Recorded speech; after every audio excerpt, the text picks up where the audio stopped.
Oke semuanya, Assalamualaikum warahmatullahi wabarakatuh. Alhamdulillah hari ini kita bisa bertemu kembali di pertemuan insya Allah terakhir kita ya di mata kuliah Desain Interior Eksterior di PAUD. Nah, di pertemuan terakhir ini karena sudah pertemuan ke-13, minggu depan sudah pertemuan 14, insya Allah pertemuan 14 kita sudah mulai menjalankan proyek UAS kita. Jadi semoga teman-teman masih tetap semangat dan terus menjaga kesehatannya teman-teman, karena saya mendengar berita bahwa di Kudus pada hari ini itu banyak yang terjangkit COVID.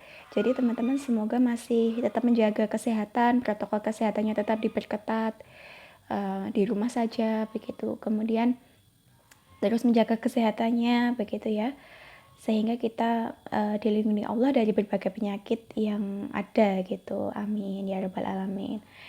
Nah, langsung saja ya, untuk mempersingkat waktu, kita mau di pertemuan ke-13 ini kita mau membahas mengenai unsur-unsur yang berperan penting dalam pengelolaan lingkungan pembelajaran di PAUD.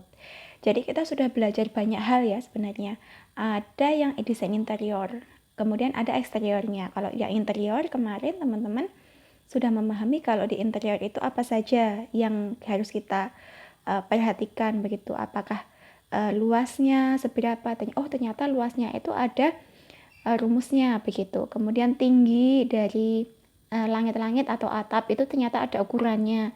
Jadi teman-teman ketika memang sudah mau men-setting kelasnya, kelas sekolah impiannya, ketika besok memang menjadi seorang guru, kemudian diminta untuk ini lebarnya berapa, panjangnya berapa, tingginya berapa, itu teman-teman sudah bisa memikirkan kira-kira yang idealnya itu seperti apa. Kemudian di eksterior pun juga ternyata kita juga menemukan ilmu baru begitu, bahwa ternyata di eksterior pun ada area-areanya, ada area pasir, kemudian ada area pertukangan juga. Wah, ternyata kita sudah menerima ilmu-ilmu baru yang kita pelajari selama perkuliahan kita sebelumnya begitu. Nah, kemudian ada juga unsur-unsur yang mendukung nih. Ada unsur-unsur yang ternyata juga penting juga dalam pengelolaan lingkungan pembelajaran di PAUD. Apa saja unsur-unsur yang sangat mendukung ini tentunya? Ya, hari ini akan kita pelajari bersama. Begitu. Nah, ini mata kuliah yang tentunya sangat menarik sebenarnya, karena kita sebagai pendidik ternyata bisa jadi seorang desainer gitu ya. Jadi memang sebagai calon pendidik itu memang semuanya itu ditata sedemikian rupa sehingga kita itu bisa switch beberapa peran penting dalam PAUD itu sendiri. Bisa jadi desainer, bisa jadi guru tentunya sebagai pendidik, kemudian bisa jadi dokter kalau anaknya sakit begitu, bisa jadi koki untuk anak-anak ketika memang full day biasanya gitu ya, menu apa saja yang memang diperlukan untuk anak ahli gizi. Wah, semuanya itu peran penting kita itu memang sangat berperan begitu. Jadi saya rasa ini adalah salah satu mata kuliah yang juga menarik juga, kita dapat ilmu juga tentang desain interior eksterior yang sangat menyenangkan begitu ya.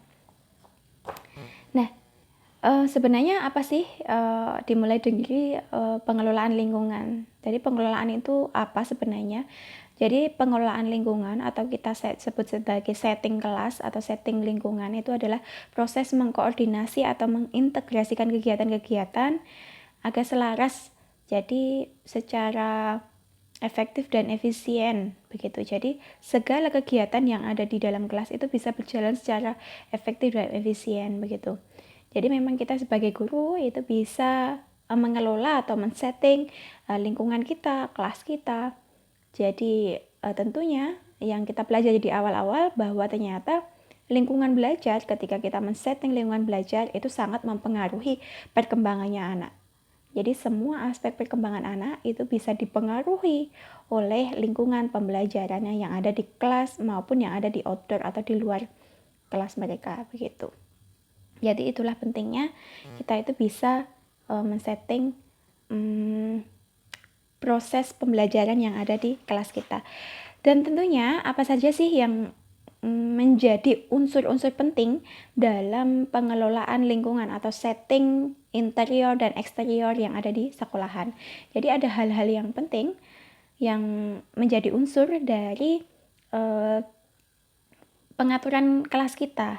Jadi yang pertama itu ada profesionalisme guru dalam mengelola lingkungan pembelajaran. Jadi sumber daya manusia atau sebagai gurunya sendiri, guru itu adalah peran penting dalam pengelolaan pembelajaran atau mendesain kelas. Jadi guru atau profesionalisme guru itu adalah poin penting dalam mendesain sebuah lingkungan atau interior eksterior sekolah. Jadi sumber utama itu sebenarnya bukan dari fasilitasnya dulu, tapi dari profesionalismenya guru itu sendiri. Jadi ini adalah poin penting, makanya teman-teman alhamdulillah sekali mendapatkan mata kuliah ini. Jadi teman-teman bisa dipupuk profesionalismenya sehingga bisa men-setting ruangan kelasnya itu. Jadi apa saja?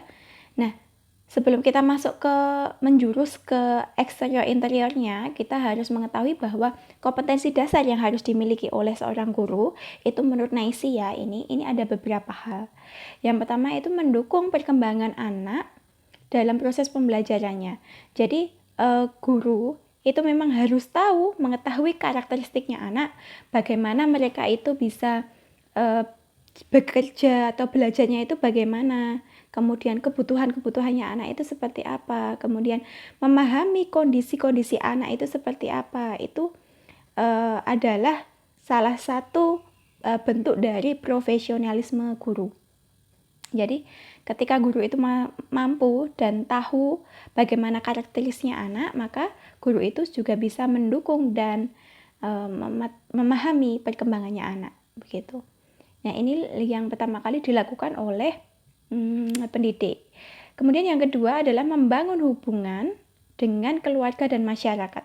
Jadi sebagai seorang guru, selain memahami anak, mengetahui karakteristik anak, itu juga harus mampu membangun hubungan antara guru atau pihak sekolah itu dengan keluarga dan masyarakatnya. Sehingga antara guru atau pihak sekolah dengan keluarga masyarakat itu menjalin sebuah hubungan yang bagus begitu, sehingga keterlibatan dari keluarga dan masyarakat itu bisa terjalin dengan baik sehingga proses pembelajarannya itu menjadi lebih berkembang. Kemudian yang ketiga itu adalah mengamati, mendokumentasikan, kemudian menilai. Jadi setelah melakukan proses pembelajaran tentunya ada proses penilaian atau evaluasi. Jadi salah satu kompetensi dasar yang dimiliki adalah ketika guru itu mampu mengevaluasi proses pembelajarannya, begitu. Kemudian mengajar dan belajar. Nah, ternyata selain kita itu sebagai pendidik itu harus mengajar atau mendidik anak, kita juga tentunya harus terus belajar. Nah, kenapa kok harus terus belajar? Karena yang namanya pendidikan itu akan terus berkembang. Jadi ada ilmu-ilmu baru yang harusnya bisa kita update setiap waktu, setiap saat. Jadi sebagai guru itu bukan hanya mengajar saja, tapi harus belajar juga. Belajar sesuatu ilmu yang baru. Oh, di sini ada sesuatu yang baru kita ambil, kemudian kita diterapkan di sekolahan kita. Oh, di sana ada pelatihan tentang ini. Oh, ternyata di sana ada sesuatu yang menarik lagi. Nah, kemudian kita belajar, kemudian kita terapkan di sekolahan kita masing-masing. Nah, inilah kenapa yang namanya belajar sepanjang hayat itu juga harus diterapkan pada guru atau pendidik-pendidik kita. Nah, jadi teman-teman besok ketika memang sudah menjadi guru, tentunya tidak stuck atau berhenti dan merasa sudah dapat ilmu begitu. Wah, ilmuku sudah banyak, sudah belajar 4 tahun di perguruan tinggi begitu ya. Kemudian dia stuck, berhenti, tidak mau belajar, tidak ikut pelatihan. Nah, itu yang menjadi persoalannya. Kemudian menjadi seorang yang profesional. Profesional ini tentunya sesuai dengan yang ada tuntutannya. Oh, membuat ini. Nah, itu sebenarnya sudah ada. Bagaimana kita itu menjadi profesional itu sebenarnya sudah ada di Permendikbud. Jadi ada hal-hal tentang profesionalitasan kita itu seperti apa, apakah dari sikapnya seperti apa, itu sebenarnya sudah ada item-itemnya atau indikator-indikatornya. Jadi teman-teman bisa buka lagi Permendikbudnya, itu tentang profesionalisme guru itu harusnya seperti apa itu ada. Namun sebenarnya selain item-item tersebut, kita itu yang paling penting itu adalah hati kita. Jadi ketika kita itu terpaut dengan anak-anak, terpaut dengan sekolahan, kemudian hati kita tergugah, ya namanya mungkin bisa disebut hidayah gitu ya, kalau lebih gampangnya. Jadi ketika pendidik kita itu memperoleh hidayah atau hati kita itu sudah terikat dengan pendidikan, itu saya rasa semua hal akan dilalui dengan gembira oleh gurunya, kemudian secara maksimal juga. Jadi panggilan hati, hidayah itu tadi, itu tentunya saya rasa itu hal yang pokok, yang penting selain kita itu mencari-cari. Jadi saya pernah melihat beberapa guru yang sebenarnya bisa profesional, tapi karena nggak memperoleh hidayah kemungkinan dari Allah ya, itu jadi ketika di kelas juga asal-asalan juga. Jadi ya ketika kita benar-benar mau memperoleh hidayah, ya kita jemput. Caranya seperti apa ya tadi, kita belajar terus-menerus, kita cari terus-menerus, sehingga semoga dan kita terus berdoa terus, semoga kita panggilan hati kita itu terpaut gitu, sehingga apa yang kita lakukan itu bisa berjalan secara maksimal begitu. Jadi ini saya rasa kalau ini dari Naisi, kemudian kalau panggilan hati tentunya tambahan dari saya ya, karena itu saya rasa malah merupakan hal yang paling penting. Nah, kemudian hidayah itu ya kita jemput. Caranya seperti apa ya tadi, belajar terus-menerus. Kita doakan diri sendiri, kita doakan anak didik kita. Jadi jangan lupa untuk mendoakan diri sendiri dan orang lain. Tentunya anak didik kita, sekolah kita doakan begitu. Nah, kemudian secara spesifik itu kompetensi apa yang harus dimiliki seorang guru dalam mendesain lingkungan atau interior dan eksterior yang ada di sekolahannya masing-masing. Jadi ada beberapa kompetensi. Yang pertama itu adalah kompetensi dalam membangun dan mengatur lingkungan belajar. Jadi hal-hal yang penting itu ketika kita sebagai seorang pendidik itu adalah yang pertama itu menciptakan suasana yang kondusif, suasana belajar yang menyenangkan. Itu di poin membangun dan mengatur lingkungan ini ya. Jadi kita sebagai guru itu bisa membangun dan mengatur lingkungan belajar itu dengan cara yang menyenangkan. Jadi kalau yang disebut kelas inviting class, jadi kelas yang mengundang anak untuk datang. Jadi kan kemarin kita belajar di awal-awal bahwa tujuan penting dari pengelolaan kelas kan ada dua ya. Yang pertama itu menarik atau inviting atau menggugah selera anak untuk menuju ke sana. Kemudian yang kedua itu tujuannya. Nah, inilah yang dimaksud adalah kompetensi membangun dan mengatur lingkungan. Kemarin ada yang menarik juga, ada yang bilang bahwa kok sekolah, ketika saya memberikan contoh sekolah-sekolah dari luar negeri gitu ya, saya berikan videonya, saya berikan foto-fotonya, kemudian saya juga kemarin di video YouTube saya itu juga saya perlihatkan TK Jepang, kemudian TK Global Jaya gitu ya. Itu kan sekolah-sekolah internasional. Itu ada yang bilang, "Bu, kok sekolahannya seperti kafe?" Nah, saya juga, oh iya ya, kok sekolahnya seperti kafe ya? Bentuk-bentuk meja kursinya itu malah kayak kafe, bukan sekolah. Nah, inilah yang dimaksud sebagai inviting class. Karena apa? Saya rasa ketika anak-anak itu proses pembelajaran yang ada di kelas itu bukan secara formal. Formal itu kursi dan meja itu sejajar. Kemudian anak-anak harus duduk di sana. Nah, itu saya rasa tidak tepat. Yang tepat itu yang inviting tadi. Ketika ada yang menarik, oh kok sekolahannya kok kayak kafe, oh sekolahannya kok kayak taman, oh sekolahannya kok kayak taman bermain, sekolahnya kok kayak kebun binatang begitu ya. Jadi banyak tumbuhan, banyak kebun-kebun gitu ya. Itu saya rasa adalah sekolah-sekolah yang inviting atau mengundang seseorang untuk datang ke sana. Nah, ini yang dimaksud sebagai membangun dan mengatur lingkungan belajarnya masing-masing. Jadi saya rasa ketika Bu kok sekolahnya kayak kafe, berarti itu sudah berhasil malahan. Saya rasa seperti itu. Kemudian yang kedua itu menata dan mengkreasikan lingkungan pembelajarannya. Jadi selain mengatur tadi secara efektif dan efisien, bentuknya harus inviting atau mengundang seseorang untuk datang ke sana. Selain itu juga guru harus mengkreasikan lingkungan pembelajarannya. Dengan cara apa? Jadi kita belajar tentang model-model pembelajaran di mata kuliah kita dulu semester kemarin ya. Semoga masih tetap ingat. Jadi saya rasa kreasi-kreasi ini terus berkembang. Jadi selama ini kita tahu bahwa kalau di TK itu ada beberapa model, ada model area, ada model sentra, kelompok pengaman. Nah, itu teman-teman bisa melihat ketika teman-teman besok ke sekolahan gitu ya. Kemudian punya lahan segini.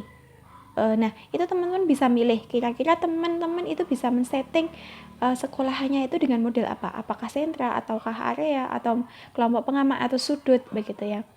Jadi teman-teman punya kreasi yang banyak atau bahkan memiliki kreasinya sendiri. Oh, saya mau model dengan sekolah alam begitu ya. Saya mau model dengan sekolah Islam terpadu. Saya mau model dengan model kewirausahaan. Nah, mata kuliah kita juga ya. Jadi masing-masing punya kreasinya masing-masing. Silahkan teman-teman pilih sesuai dengan karakteristik sekolahannya, karakteristik lingkungan yang ada di sekolah itu seperti apa, mau membangun sekolah seperti apa, itu kreasinya teman-teman. Jadi contohnya, oh saya mau buat area, jadi banyak area begitu. Saya mau kayaknya sentra bagus banget sekali nih. Nah, silahkan kreasikan sesuai kebutuhannya dan kemampuannya masing-masing, sehingga teman-teman itu bukan melulu tentang sekolah klasikal. Oh seperti ini terus. Jadi sekolahnya ya klasikal biasa. Dari klasikal itu ketika saya TK itu kayak gitu. Sampai sekarang pun juga masih ada sekolah klasikal itu seperti itu. Nah, ini namanya belum bisa berkreasi. Nah, inilah yang dinamakan sebagai kompetensi menata atau mengkreasikan lingkungan belajar. Guru bisa kreasi atau kreatif itu karena ya tadi proses belajar yang terus menerus tadi. Ketika ilmu baru. Kemudian ketika teman-teman besok sudah keluar dari kampus, pasti ada lagi model-model yang terbaru, yang termutakhir begitu.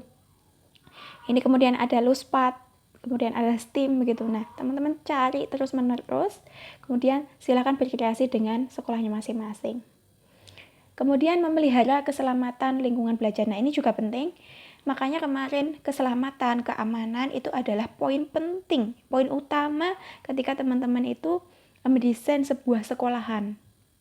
Jadi harus kalau di eksterior itu harus ada pagarnya seperti apa, spesifikasi pagar itu ada, begitu ya. Jadi kalau pagarnya segini, kemudian dimasukin kepala anak begitu ya, itu kan mengerikan sekali begitu ya. Terus kemudian kepalanya nggak bisa keluar, nah itu kan namanya belum bisa memelihara keselamatan lingkungan belajar. Kemudian ada juga, nah ini banyak sekali sebenarnya. Kalau di buku yang kita pelajari, kita kan menggunakan buku dari Rita Mariana ya, itu banyak sekali itu di area-area tersendiri pun itu juga ada unsur-unsurnya yang harus kita pentingkan gitu, harus kita lihat seksama gitu. Contohnya di area seni itu kan biasanya ada gunting, kemudian ada genangan air. Kalau kita itu main seni kriya pakai plastisin atau pakai tanah liat, itu kan pasti ada genangan airnya. Nah, itu kita harus bagaimana bersikap. Kemudian benda-benda yang agak tajam atau berbahaya seperti pisau, cat permanen, kemudian bahan-bahan pelarut. Nah, itu harusnya diamankan sehingga lingkungan belajar kita itu masih tetap aman dan anak selamat begitu. Kemudian kalau di area balok itu seperti apa baloknya, ukurannya, kemudian beratnya, bahkan sampai berat pun sebenarnya balok itu ada ukurannya. Berapa gram itu sebenarnya ada ukurannya. Kemudian area perpustakaan itu lantainya harus seperti apa, itu lantainya harus ditutupi dengan karpet. Kemudian area memasak, itu peralatan-peralatan masak yang aman dari anak itu seperti apa, itu harus kita tahu banget, sehingga area-area yang memang kita setting itu memang tentunya aman. Nah, nanti banyak sekali ya, area komputer itu biasanya kabel-kabel. Kemarin juga ada yang pertanyaan tentang kabel-kabel itu harusnya diapakan begitu. Kemudian apakah yang harus dilakukan di area-area yang lain, area drama, area musik, area air dan pasir. Nah, itu kan nanti silahkan untuk lebih lanjutnya dibaca sendiri di buku kita. Kemudian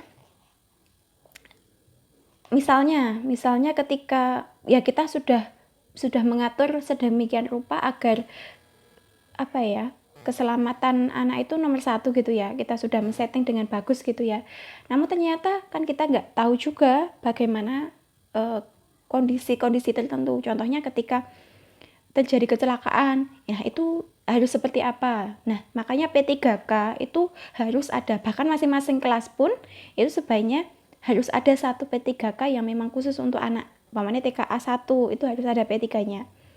Kemudian TK B2, B3, B1 gitu, semuanya masing-masing kelas itu seharusnya sudah ada P3K-nya. Kemudian ada juga pendidikan tentang kebencanaan. Nah, anak-anak itu harus terlatih untuk mengetahui kalau ada bencana. Contohnya kalau di sini kan seringnya gempa gitu ya. Ketika gempa itu harus seperti apa. Nah, kita harus memberikan pelatihan kepada anak-anak juga. Kalau gempa itu harusnya seperti apa sih? Apakah harus lari atau di kolong meja? Nah, itu kita harus pelajari benar-benar sehingga anak-anak bisa menyelamatkan diri ketika memang ada bencana. Nah, terus kemudian kita sebagai pendidik juga harus tahu kondisi anak. Nah, ini profesional di awal ya. Kondisi anak itu seperti apa? Apakah ada penyakit? Biasanya asma. Nah, anak-anak itu harus kita tahu dulu. Jadi di awal ketika kita itu mau menerima anak itu pasti biasanya ada riwayat kesehatan, riwayat penyakitnya seperti apa. Sehingga guru sangat paham tentang kondisi anak. Kemudian ada juga alergi. Nah, alergi anak itu apa?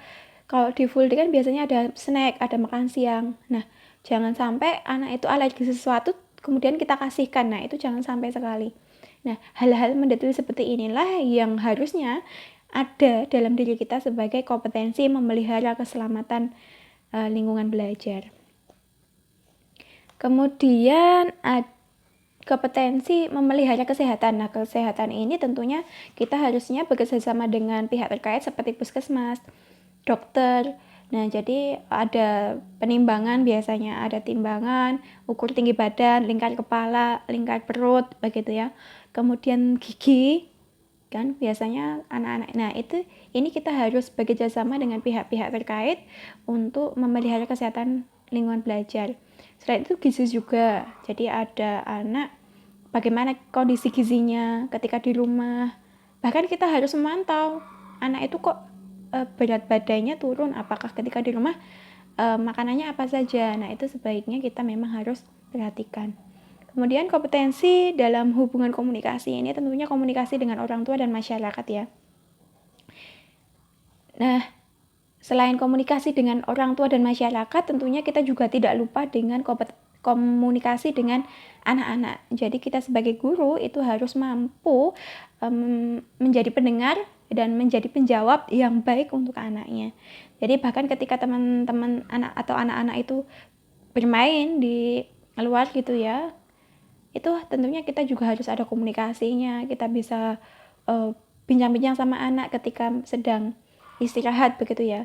Jadi ketika memang istirahat itu sebenarnya guru juga tidak istirahat begitu.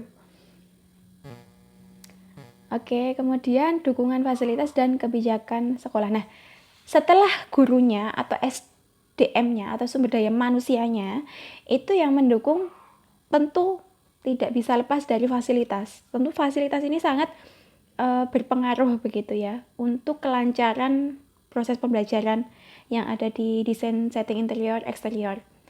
Jadi saya juga tidak menampik bahwa fasilitas ini adalah hal yang paling penting. Kalau kita lihat di sekolah internasional itu fasilitasnya lengkap selengkap-lengkapnya. Nah, itu tentunya juga sangat baik bagi sekolah tersebut. Nah, kebijakan sekolah itu tentunya juga menjadi hal yang poin penting juga, karena ketika sekolah itu membuat kebijakan-kebijakan, apakah kebijakan ini efektif dan efisien, apa saja. Makanya ketika kita mau membeli sesuatu itu pasti harus kita pikirkan secara bersama-sama apakah memang butuh atau tidak. Nah, takutnya biasanya ketika kita itu gelap mata gitu ya, gelap mata itu semuanya ingin dibeli, ternyata ketika dimasukkan ke sekolahan tidak bisa dipakai. Nah, itu adalah hal-hal yang tidak efektif dan efisien. Nah, seharusnya sekolah itu memiliki kebijakan yang bagus ketika memang mau membeli atau mengadakan fasilitas-fasilitas ini. Jadi apakah cocok untuk sekolahnya, apakah cocok untuk anaknya, apakah cocok untuk gurunya sendiri juga. Nah, itu harus diperhitungkan sedemikian rupa. Namun ada hal-hal atau apa ya namanya ya, fasilitas-fasilitas yang pokok begitu. Contohnya apa saja?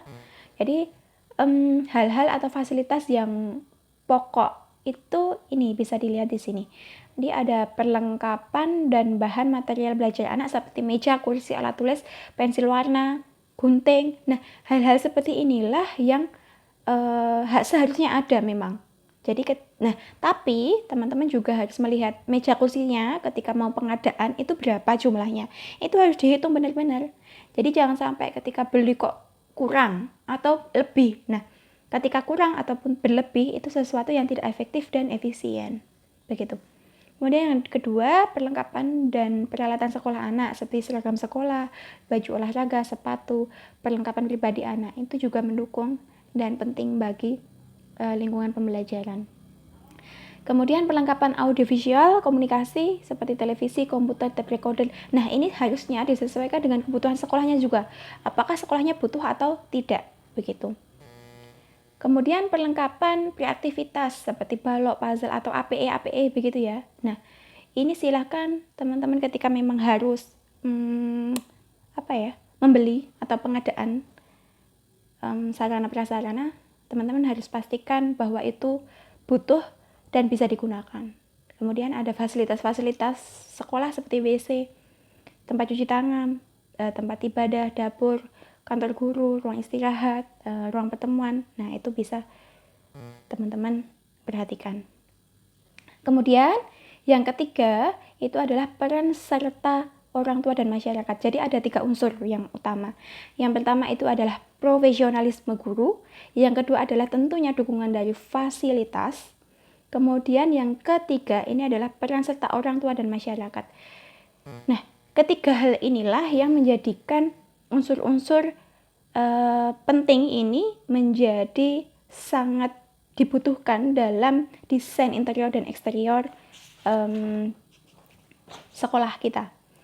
Jadi peran serta orang tua dan masyarakat sih apa yang harus kita lakukan? Nah, itu yang harus kita lakukan yang pertama adalah mendengarkan dan saling komunikasi. Jadi mendengarkan dan komunikasi itu adalah hal yang penting juga dalam menjalin hubungan antara sekolah dengan orang tua dan masyarakatnya.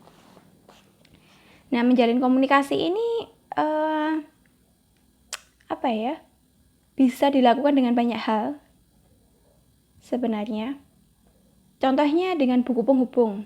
Nah, buku penghubung itu bisa kita berikan kepada anak setelah anak-anak di akhir pertemuan begitu. Jadi menggunakan buku penghubung apa yang harus kita lakukan begitu. Kemudian ada juga pertemuan secara langsung. Nah, pertemuan secara langsung itu rutin ya, dilakukan secara rutin. Contohnya 1 bulan sekali, 2 bulan sekali. Nah, itu harus dilakukan secara rutin dan berkesinambungan begitu. Kemudian ada juga grup WA, itu bisa dilakukan. Kemudian ada juga contohnya grup-grup tertentu begitu. Nah, ini bisa jadi curah pendapat antara dari pihak sekolah dan pihak keluarga atau orang tua masyarakat itu. Kemudian perlakukan semua anak dan keluarga itu secara hormat dan perhatian. Jadi semuanya itu jangan pilih-pilih. Contohnya, dia itu penyumbang terbesar, kemudian kita istimewakan, itu jangan sampai. Jadi perlakukan semuanya itu dengan sama, perlakukan semuanya dengan adil, dengan rasa hormat dan perhatian. Itu yang harus dilakukan. Kemudian memahami keadaan anak dengan baik. Tadi contohnya, ketika ada anak yang alergi sesuatu, ada anak yang sakit sesuatu, kita tanggap begitu. Kemudian bagaimana perkembangannya anak, bagaimana anak itu ketika di kelas, itu kita tahu sekali sehingga kita bisa mengkomunikasikan dengan baik dengan orang tuanya. Kemudian sampaikan kepada orang tua dengan positif tentang kondisinya anak. Jadi bagaimana kondisi anak di sekolahan, itu kita sampaikan kepada orang tuanya. Dan itu biasanya memang seharusnya setiap hari.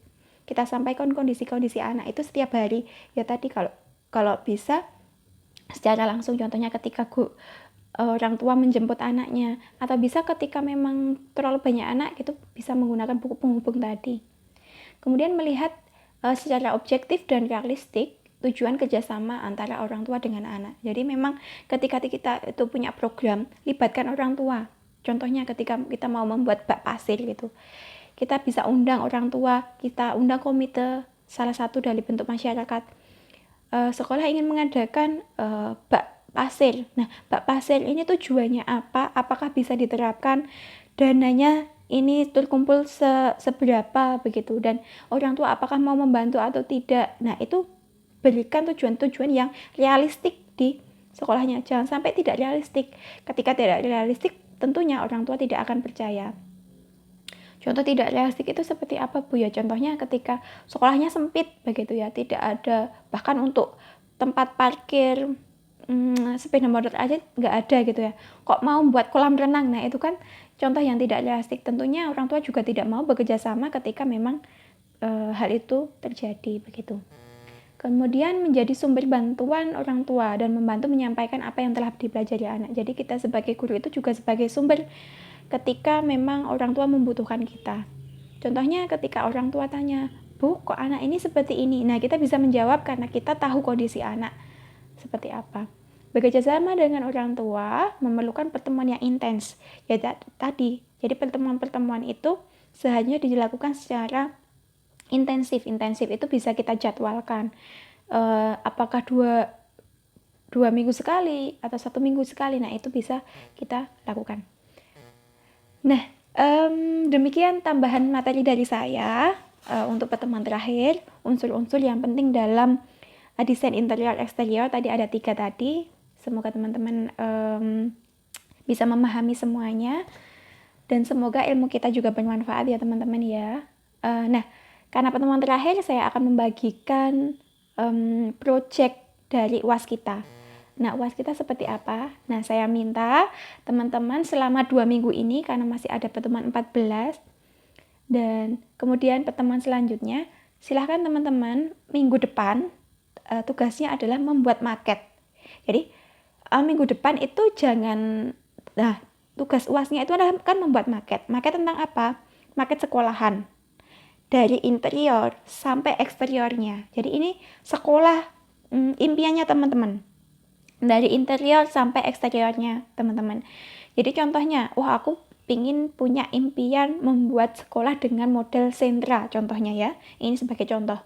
Bu Nur pengen membuat sentra, model sekolah sentra. Oh sentra itu saya mau membuat sentra dengan 3 sentra contohnya. Atau 4 sentra atau 6 sentra, itu terserah. Tapi minimal ada 3 sentra. Saya kalau sentra minimal ada 3 sentra. Nah saya mau membuat 6 sentra. Jadi saya mau membuat 6 ruangan. Kalau sentra kan 1 sentra 1 ruangan.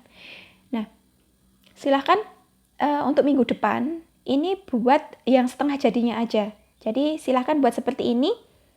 Buat media-medianya, buat alat-alatnya, sarana prasarannya, contohnya ini jungkat-jungkit, kemudian ada pagarnya, ini ada pagar. Nah, teman-teman bisa buat dari kardus, di sebelah kiri ini adalah kardus, kemudian tengah itu dari styrofoam, kemudian kalau yang di bagian kiri, itu dari stick es krim. Silahkan pilih teman-teman, sesuaikan dengan kebutuhannya dan kemampuannya masing-masing. Kalau mau pakai yang lebih awet pakai kayu itu juga silahkan. Tapi kalau pakai kardus silahkan pakai yang agak tebal karena biar lebih awet. Nah kalau yang bagus itu memang dari kayu. Jadi saya juga akan membuat teman-teman itu harusnya pakai triplek itu loh. Nah itu pakai triplek saja. Tapi kalau memang pakai kardus ya silahkan. Tapi silahkan cari kardus yang tebal atau pakai styrofoam silahkan boleh. Tapi juga silahkan cari styrofoam yang tebal agar lebih awet begitu. Nah Untuk kertas itu saya tidak akan ACC. Jadi contohnya membuat tembok dari kertas itu tidak akan saya ACC, kecuali kertasnya itu untuk melapisi dindingnya. Jadi ada styrofoam dulu, kemudian dilapisi pakai kertas, itu boleh. Atau membuat kursi, kemudian dilapisi menggunakan kertas, itu boleh. Tapi kalau membuat meja dari kertas, kursi dari kertas, itu tidak akan saya ACC. Jadi silahkan minggu depan, silahkan nyicil dulu. Membuat apanya dulu, contohnya membuat pagarnya dulu. Kemudian setorkan cicilan itu minggu depan ke WA Group. Jadi silahkan dikirim ke WA Group, nanti akan saya komentari. Kira-kira kurangnya apa, akan saya beri komentar. Nah, insya Allah moga-moga minggu depan sudah janji yang di paling kanan ini. Ini kan yang paling kanan itu kan mungkin 40% itu, atau 50% gitulah. Nah, silahkan buat 50% seperti itu. Kemudian beri apa ya, ini sentra, ini eksteriornya. Jadi buat juga umpamanya saya punya impian eksteriornya ada kolam renangnya, silahkan buat kolam renang. Saya pengen punya taman atau kebun, silahkan buat kebun, dibuat kebun itu di miniaturnya. Kemudian apa lagi ya, ada kamar mandi, ada wastafel, silahkan buat wastafel. Nah, itu impian sekolahnya teman-teman, semoga diijabah sama Allah. Jadi silahkan buat sebaik mungkin. Nah gitu. Nah ini yang hampir jadi, ini adalah mahasiswa saya juga, ini hampir jadi. Kalau ini sudut, jadi silahkan pilih model-modelnya. Mau model sudut boleh, kelompok pengaman boleh, mau sentra juga boleh, atau nanti silahkan di apa ya, jadi jangan semuanya langsung kelompok pengaman, itu juga tidak akan saya CC juga. Jadi silahkan diplot-plotkan kira-kira yang apa saja, nanti setor sama saya. Contohnya model sekolah alam. Bu, saya mau sekolah alam seperti yang Ibu contohkan yang kemarin. Saya mau membuat gazebo kelas-kelasnya. Boleh sekali. Begitu. Nah, ini contoh juga yang hampir jadi. Bentuknya seperti ini kalau dari atas. Ini belum jadi sebenarnya. Ini sentra. Yang bawah itu sentra, kalau yang atas itu sudut. Ini apa ya, mungkin sentra ini ya. Nah ini sentra, pakainya styrofoam. Kalau yang bagian ya ini pakai styrofoam ini, tapi bagian pinggirnya itu pakai triplek. Nah ini hasil produk ini belum jadi juga, jadi masih dalam tahap konsultasi. Silahkan konsultasi besok minggu depan. Itu kalau sudah jadi seperti ini, alhamdulillah banget. Nanti kan bisa ya tambahkan ini kan sangat mudah gitu loh, gitu. Nah ini contoh yang ini sudah jadi full. Ini adalah sentra 2 tingkat ya. Yang di bawah itu sentra juga, yang di atas itu ada 3 sentra. Nah ini adalah contoh yang sudah jadi. Nah gitu teman-teman untuk UASnya. Nah silakan jika teman-teman nanti ada pertanyaan mengenai materinya ataupun mengenai tugas UASnya, silakan ditanyakan di WA Group saja, sesi tanya jawab kita. Demikian dari saya, kurang lebihnya mohon maaf. Tetap semangat, tetap sehat, tetap menjaga protokol kesehatan. Apabila banyak kekurangan selama 1 semester, Bu Nur mohon maaf sebesar-besarnya. Apabila masih banyak kekurangannya, tentunya dari Bu Nur pribadi. Dan semangat untuk membuat maketnya, membuat miniatur sekolah impiannya semaksimal mungkin. Nah, ya jadi ya akhirnya menjadi baik gitu. Demikian saya akhiri pertemuan kita dengan bacaan hamdalah. Alhamdulillahirabbil alamin. Saya tutup wabillahi taufik wal hidayah. Wassalamualaikum warahmatullahi wabarakatuh. Terima kasih teman-teman.